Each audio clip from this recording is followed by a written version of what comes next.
I started there in 1969 and was there for 14 years.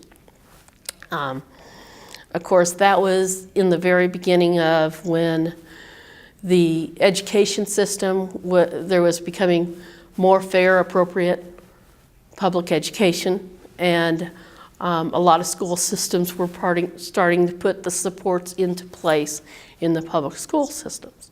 However, the school system that I would have attended back in my own community never felt like they would have had an education system that would have given me all the supports I would have needed to get a quality education. And so they continued to be willing to pay for my parents to take me to Indianapolis, pay the transportation costs for my parents to take me to Indianapolis, and to the other costs that the school system would to the School for the Blind for me to go there. My experience was more of, it was hard, yes, it was hard in the beginning to be separated from my family.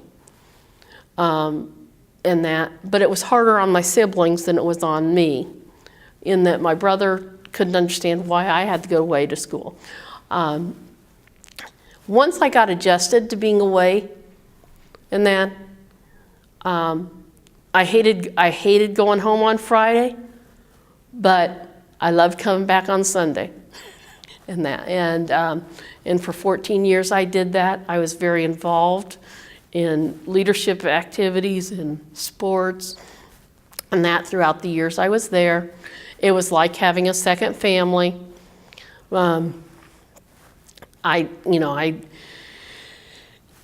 today, and as I've grown in advocacy in that, if the opportunities to go to public school would have been there, yes, that's where I would have wanted to be, in my home community. But at the time I went to school there, that was the best option. So I do know that some individuals that were there, they did not have good family homes, and so it was almost like they were taken there, dropped off there, and only went home on vacations and that. My family was very supportive in that, and I can't say that, the choices they made for me at that point in time were what was the options that were best for me.